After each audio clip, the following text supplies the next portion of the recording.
हाय सुरेंद्र, क्या हो रहा है? हाँ भाई यार। अरे भाई यार, ये पीडी की लैंग्वेज ऑक्सिलरी इक्वेशन समझ ही नहीं आ रही मुझे, पता नहीं क्या है यार। क्या बात कर रहा है यार? हाँ ये यार। तो वैसे बहुत इजी है यार। मैंने कल यार हरिजी सर का वीडियो देखा था। उसमें हरिजी पीढ़ी की लाग्रांज मेथड क्या समझाते हैं यार, गजब की यार उनके। क्या बात कर रहे हो? तो यार पढ़ाने का तरीका वास्तव में मैंने देखा। चलो ना तो दिखाओ उनको। चलो मैं भी दिखाता हूँ, मोबाइल हो। हेलो दोस्तों, पिछले वीडियो में हमने देखा था कि किसी भी पार्शियल डिफरेंशियल इक्वेशन की ऑर्डर और उसकी डिग्री कैसे निकालते हैं। अब मान लीजिए किसी भी पार्शियल डिफरेंशियल इक्वेशन की ऑर्डर और डिग्री 1 है तो उसका सॉल्यूशन कैसे फाइंड करते हैं वो हम इस वीडियो में देखेंगे। Suppose a linear partial differential equation of order 1 and degree 1 is given as. तो अब इसका सॉल्यूशन फाइंड करने के लिए सबसे बेस्ट मेथड है लैग्रांज मेथड। अब लैग्रांज मेथड होती क्या है, तो सबसे पहले इसको सॉल्व करने के लिए इसकी लैग्रांज इक्वेशन बनानी पड़ती है और लैग्रांज इक्वेशन होती है ये। अब जैसे कि अपने पास कोई भी P plus Q equal to R दे रखा है, तो जो स्मॉल पी है वो होता है del Z upon del X और जो स्मॉल क्यू होता है वो del Z upon del Y होता है। और जो कैपिटल वाले होते हैं पी क्यू आर, तो D X upon capital P आ जाता है equal D Y upon capital Q आ जाता है equal D Z upon capital R आ जाता है। तो इस वीडियो में हम सबसे पहले इस लैग्रांज इक्वेशन, जो भी लैग्रांज ऑक्सिलरी इक्वेशन आई है, इसका प्रूफ देखेंगे और इसके बाद जो इंपॉर्टेंट क्वेश्चन है जो एग्जाम में पूछे गए हैं वो हम सॉल्व करेंगे। तो लेट्स स्टार्ट। दोस्तों, दिया हुआ है कि partial differential equation of order 1 and degree 1 is given is like that. इस टाइप की दे रखी है। अब जो भी ये पार्शियल डिफरेंशियल इक्वेशन है ये प्राप्त कहाँ से होती है, हम ये कहाँ से मिलती है, तो ये एक आर्बिट्रेरी फंक्शन जो होता है वहाँ से मिलती है। अब ये जैसे कि आर्बिट्रेरी फंक्शन दे रखा है, अब इस आर्बिट्रेरी फंक्शन को एलिमिनेट करते हैं तो एलिमिनेट करने से हमें ये मिलता है जहाँ पर आपको ये टर्म याद रखनी पड़ेगी, जो कैपिटल पी है वो होता है del u v upon del. अब पी है तो यहाँ पर एक्स वाली टर्म नहीं आएगी, यहाँ पर आएगी वाई और जेड। इसी तरह क्यू में आएगा del u v del Q है तो वाई नहीं आएगा तो यहाँ पर आएगा जेड एक्स। इसी तरह आर है तो del u v upon del ये यहाँ पर आएगा, जेड नहीं आएगा, ये आएगा। अब इसको खोलते कैसे हैं वो हम आगे देखेंगे कि इसको खोलेंगे कैसे, या फिर मैं आपको यहाँ पर बेसिक आइडिया बता देता हूँ। जैसे कि अपने पास आ रही है तो डेल यू वी दे रखा है, तो सबसे पहले हम लिखेंगे del u del x del u del y minus इसको कैसे करते हैं कि देखिए यहाँ पर ऊपर क्या है, u और v दे रखा है, तो सबसे पहले u के नीचे x है तो del u upon del x लिख दिया, इनटू v के नीचे y है तो del v upon del y कर दिया। अब माइनस में अब इसका क्रॉस प्रोडक्ट करते हैं तो del u upon del y dot इसका cross product del v upon del X. इस तरह से इसकी भी वैल्यू निकाल सकते हैं, del u upon del y del v upon del z minus del u upon del z into del we upon del Y. इस टाइप से हम निकाल सकते हैं। तो दोस्तों यहाँ पर जो कैपिटल पी क्यू आर है ये आपको वैल्यू केवल याद रखनी पड़ेगी, बाकी इसमें कुछ याद रखने जैसा नहीं है। अब बस आर्बिट्रेरी फंक्शन क्या दे रखा है, f u v equal to 0, जहाँ यू और वी होते हैं वो भी एक्स वाई जेड में फंक्शन होते हैं। तो यहाँ पर यू जो है यू एक्स वाई जेड जो एक फंक्शन है और जो वी है वो वी एक्स वाई जेड वो भी एक तरह से फंक्शन है। अब इसको हम करते हैं डिफरेंशिएट।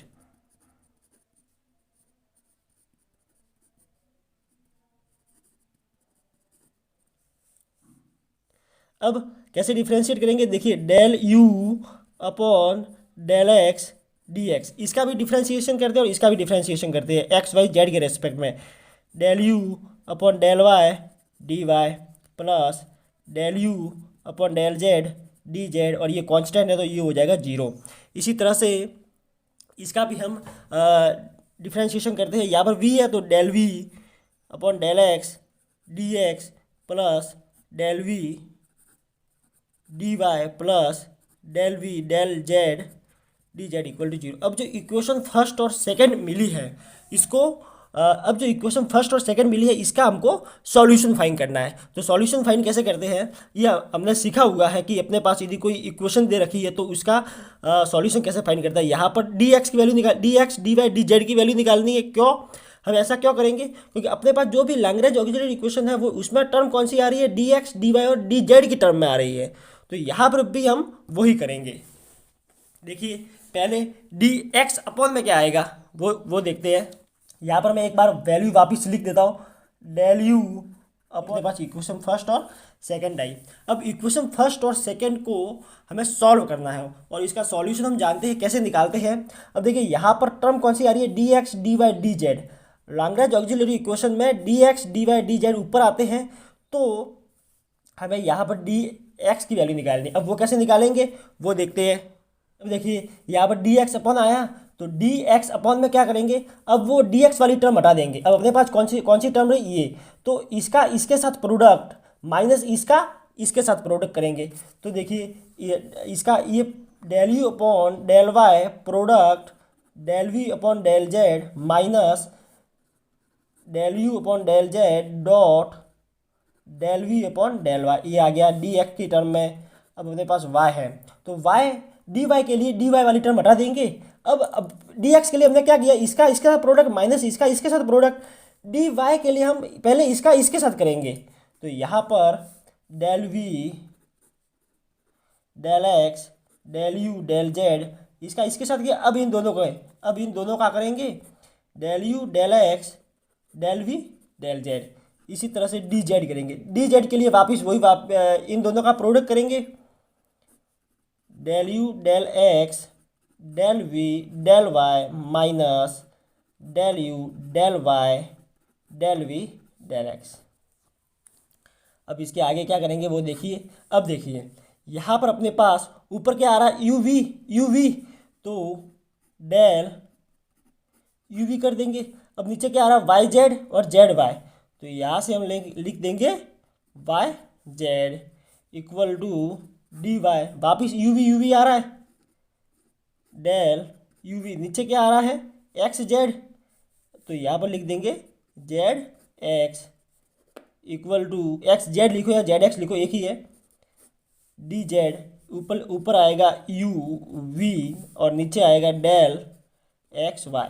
अब देखिए डी एक्स। अब मैंने थोड़ी देर पहले आपको बताया है कि जब ऊपर यू वी और नीचे वाई जेड आता है, वाई जेड में कौन सी टर्म नहीं है? एक्स की टर्म नहीं है, तो वो होता है कैपिटल पी। यहाँ पर वाई की टर्म नहीं है तो वो कैपिटल क्यू, और यहाँ पर जेड की टर्म नहीं है तो वो कैपिटल आर। और ये अपने पास हम जानते हैं कि यही हमको प्रूव करना था, जो होती है लैग्रांजेज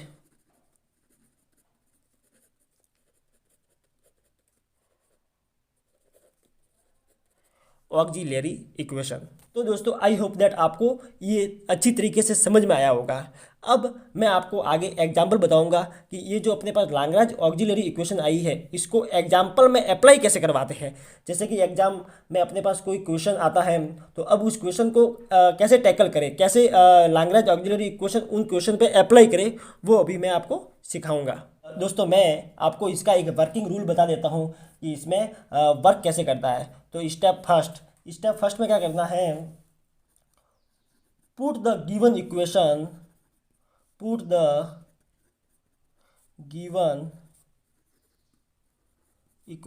इन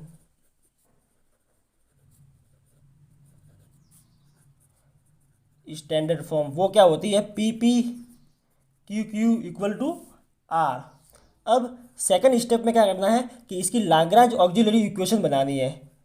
लैग्रांजेज ऑक्सिलरी इक्वेशन क्या होती है? D x capital P d y Q equal to d z R. ये अपनी इक्वेशन आ गई। अब यहाँ पर जो थर्ड स्टेप में क्या करते हैं, यहाँ पर जो पी की और क्यू और आर, यहाँ पर जो पी क्यू आर की वैल्यू है वो हम यहाँ से पुट करते हैं।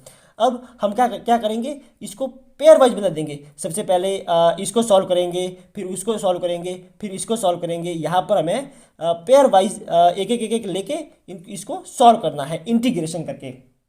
उसके बाद क्या करना है? हम यहाँ पर दो आर्बिट्रेरी फंक्शन प्राप्त करेंगे, u equal to v and v equal to b. फिर इसमें एक आर्बिट्रेरी फंक्शन लगा देते हैं u v इक्वल टू 0 जो अपना सॉल्यूशन होगा। इसमें 3 स्टेप है, मैं आपको एक बार वापस बता देता हूँ कि सबसे पहले कोई भी इक्वेशन दे रखी हो तो इसको स्टैंडर्ड फॉर्म में पुट करना है। फिर इस इक्वेशन से हमें चल जाएगा कि कैपिटल P, कैपिटल Q और कैपिटल R क्या है। फिर इनको लाग्रांज ऑक्सिलरी इक्वेशन में लिखना है। फिर पेयर वाइज इसको सॉल्व करते जाना है और हमें एक आर्बिट्रेरी फंक्शन प्राप्त हो जाएगा, वही इसका सॉल्यूशन होता है। आइए हम एक एग्जांपल करते हैं दोस्तों। हम एक एग्जांपल करते हैं। P plus 3Q equal to 5Z plus 10Y minus 3X। यहाँ पर दोस्तों आप एक बार नोटिस करना कि स्मॉल p दे रखा है, स्मॉल q दे रखा है, तो जो स्मॉल p का जो कोफिशिएंट होता है वो होता है कैपिटल P और यहाँ पर 1 दे रखा है। कैपिटल Q इसी तरह से 3 दे रखा है और कैपिटल R जो दे रखा है वो 5Z plus 10Y minus 3X दे रखा है। तो जो भी स्टेप फर्स्ट है वो तो यहाँ पर क्लियर है, ये स्टैंडर्ड फॉर्म ही है। अब स्टेप सेकंड पे आ जाते हैं। स्टेप सेकंड पे क्या करना है, लाग्रांज ऑक्सिलरी इक्वेशन लिख के P की वैल्यू यहाँ रखनी है, इसी तरह से dy q की वैल्यू यहाँ रखनी है और जो dz आएगा वो आता है 5z plus 10y minus 3x। ये अपने पास dz अपन में आ जाता है। तो ये होती है लाग्रांज ऑक्सिलरी इक्वेशन। अब मैंने आपको बोला था कि इसको पेयर वाइज सॉल्व करता है, तो सबसे पहले ये पेयर ले लेते हैं। तो यहाँ पर dx upon 1 equal to dy upon 3। अब इसका इंटीग्रेशन करो। इंटीग्रेशन जैसे करते हैं तो 3x minus y equal to C1 आ जाता है।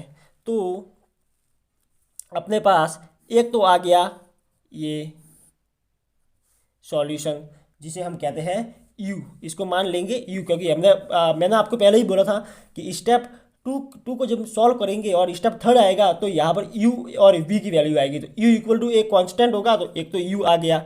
अब क्या करना है, इसको सॉल्व करना है। अब ले लीजिए इन दोनों पेयर को, तो यहाँ पर आएगा dx upon 1 equal to dz upon 5z plus 10y minus 3x। अब देखिए हम इसको इजीली सॉल्व नहीं कर सकते क्योंकि यहाँ पर z तो है ही, x भी है ही, लेकिन y भी है। यहाँ पर y की टर्म तो है नहीं, लेकिन यहाँ पर y है। तो हम यहाँ पर क्या करेंगे, इसको हम कांस्टेंट मानेंगे। और वो भी क्यों कांस्टेंट मानेंगे, क्योंकि अपने पास यहाँ पर जो 3x minus y equal to C1 आया है, इसको हम y minus 3x equal to C1 भी लिख सकते हैं। तो ये वैल्यू इसमें पुट कर दो, तो यहाँ पे वैल्यू बनेगी dx equal to 1, dz equal to 5z plus 10C1। अब दोस्तों हम इसको सॉल्व करते हैं। तो इसका हम सॉल्यूशन कैसे करते हैं, देखिए हम इसको कन्वर्ट करेंगे। dz upon dx equal to 5z plus 10C1। इसके आगे हम इसको सॉल्व करते हैं। dz upon dx minus 5z equal to 10C1। अब देखिए ये अपने पास ऑर्डिनरी डिफरेंशियल इक्वेशन बनी फर्स्ट ऑर्डर फर्स्ट डिग्री की।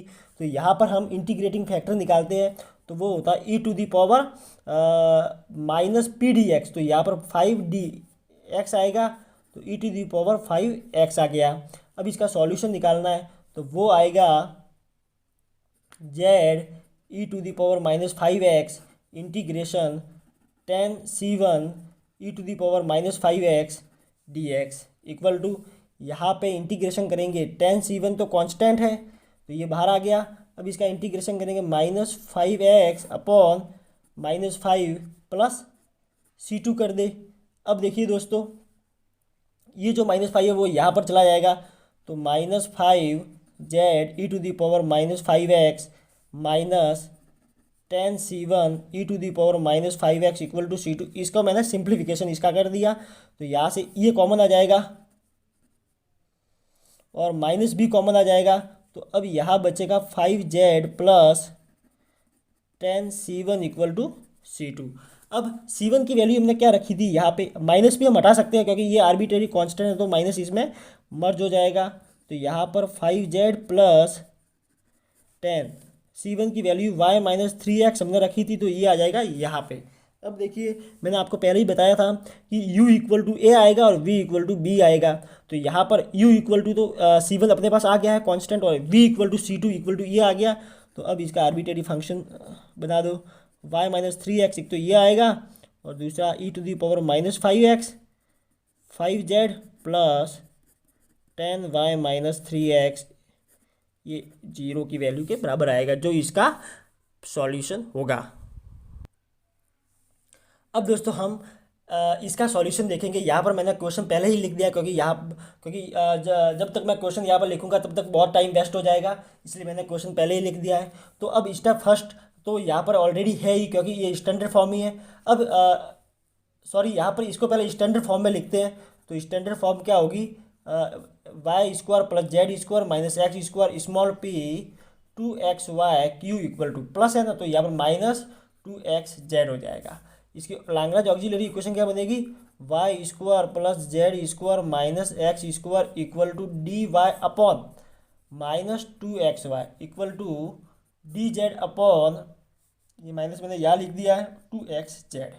अब देखिए मैंने आपको क्या बताया था कि पेयर वाइज इसको सॉल्व करते हैं। तो पहले एक काम करते हैं, ये पेयर लेते हैं, तो इसमें देखते हैं कि इसका क्या सॉल्यूशन कर सकते हैं। तो यहाँ पर मुझे कुछ लग रहा है कि ना तो x को कैंसिल कर सकते हैं, ना y को कैंसिल कर सकते हैं, ना z को कैंसिल कर सकते हैं। अब यदि मैं ये पेयर लूँ तो यहाँ पर 2x से 2x कैंसिल हो सकता है। तो मैं इस पेयर को लेके यहाँ पर इसका सॉल्यूशन स्टार्ट करूँगा। तो यहाँ पर देखूँगा कि 2x से 2x कट रहा है,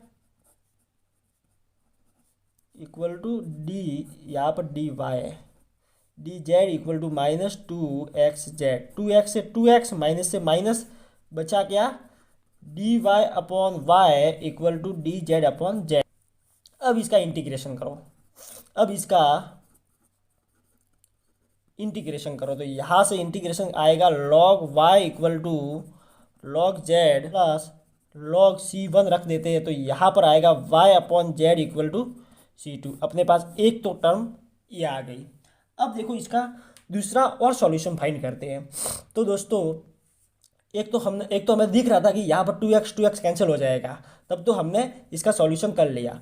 अब यहाँ पर देखिए क्या और कोई कैंसिल हो सकता है, तो मुझे नहीं लगता कि यहाँ पर और कोई कैंसिल हो सकता है। यदि ये पेयर लेते तो भी सॉल्यूशन नहीं मिलेगा, यदि ये पेयर लेंगे तो भी सॉल्यूशन नहीं मिलेगा, और इस पेयर को लेके हमने सॉल्यूशन लिख दिया है। तो दोस्तों कभी कभी क्या होता है कि हम सॉल्यूशन इजीली फाइंड नहीं कर पाते, तो वहाँ पर हम क्या करते हैं, कुछ दूसरा तरीका ढूंढते हैं कि इसका हम सॉल्यूशन फाइंड कर सके। तो यहाँ पर क्या करेंगे, ऊपर फर्स्ट जो ये टर्म है यहाँ पर ऊपर और नीचे x से मल्टीप्लाई कर देंगे, यहाँ पर y से मल्टीप्लाई कर देंगे, यहाँ पर z से मल्टीप्लाई कर देंगे, फिर इन तीनों को ऐड कर देंगे। तो देखते हैं कि आगे होता क्या है। तो इसमें क्या करना है, x dx plus y dy plus z dz। अब ऊपर x से किया तो नीचे भी x से करना पड़ेगा, तो यहाँ पर x से करेंगे तो x y square plus x z square minus x cube. यहाँ पर y से करेंगे तो माइनस तो है ही 2xy स्क्वायर, यहाँ पर z से करेंगे तो माइनस तो है ही 2z स्क्वायर। अब देखिए कोई कैंसिल होता है क्या, तो यहाँ पर ये एक्स स्क्वायर वाई है, ये एक्स स्क्वायर वाई, तो यहाँ पर कुछ और सॉल्यूशन हो सकता है। अब यहाँ पर देखिए यहाँ पर भी एक्स जेड स्क्वायर, यहाँ पर एक्स जेड स्क्वायर है, तो यहाँ पर minus x cube minus x y square minus x z square equal to यहाँ पर आगे और बनेगा d x plus y d y plus z d z equal to, यहाँ से क्या कॉमन आ सकता है, माइनस का एक्स, तो ये आएगा x square plus Y square plus Z square. ये एक टर्म बनी। अब देखिए अपने पास एक चौथी और टर्म आ गई। अब देखेंगे कि ये टर्म ये टर्म ये टर्म और ये टर्म, इन टर्म में से कौन सा पेयर ले ताकि इसका सॉल्यूशन इजीली फाइंड कर सकते हैं। तो यहाँ पर मुझे लगता है मैं यदि ये टर्म ले लूँ तो x और x से कैंसिल हो सकता है, तो हम इस टर्म को लेके सॉल्व करते हैं। तो आइए देखते हैं होता क्या है। एक तो अपने पास ये टर्म तो है ही, तो d Z upon minus 2xz equal to x d x y d y z d z minus x x square Y square z square. यहाँ से ये और माइनस से माइनस कैंसिल, और यहाँ पर ये 2 जो मैं यहाँ लिख देता हूँ। तो अब देखिए, अब इसका सॉल्यूशन कैसे कर सकते हैं वो देखिए। अब एक काम करो, इसका इंटीग्रेशन कर दो। तो जब हम इसको इंटीग्रेट करेंगे तो यहाँ पर वैल्यू क्या आएगी, यहाँ पर डी जेड अपन जेड है, क्योंकि एक्स और टू, तो टू मैंने यहाँ ले लिया, एक्स से एक्स को कैंसिल कर दिया, तो यहाँ पर बचेगा लॉग जेड। इसी तरह से यहाँ आएगा log x square Y square z square plus log में C2 ले लेता हूँ। तो अब यहाँ पर ये यहाँ पर माइनस में चला जाएगा और बचेगा क्या, z upon x square Y square plus Z square equal to C2 आएगा। अब देखिए, मैंने आपको बताया था कि एक तो u इक्वल टू C1 आएगा और v इक्वल टू C2 आएगा, फिर एक आर्बिट्रेरी फंक्शन बना देंगे। तो यहाँ पर y upon Z, Z square Y square X square, ये Z upon x square plus Y square plus Z square equal to 0, ये अपना मेन जो सॉल्यूशन होगा वो होगा।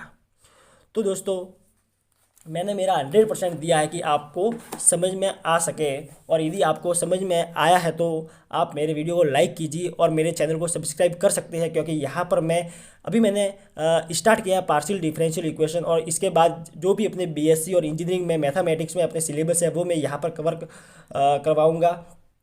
तो यदि आप मेरे से पढ़ना चाहते हो तो मेरे चैनल को सब्सक्राइब कर दो, ताकि आगे जो भी मैं वीडियो लाऊंगा इससे आपका फ़ायदा हो सके। धन्यवाद। लाग्रांज मेथड समझ में आ गई क्या? अरे भाई यार, क्या हरीश जी सर ने पीढ़ी पढ़ाई है, क्या लाग्रांज ऑक्सिलरी इक्वेशन बिल्कुल ही मुझे दिमाग में बैठ गई। क्या अरे उन्होंने अच्छे तरीके से प्रैक्टिकली समझाया, मजा आ गया। अब तो मैं उसको रेगुलर सर की वीडियो, सभी वीडियो को रेगुलर देखूंगा।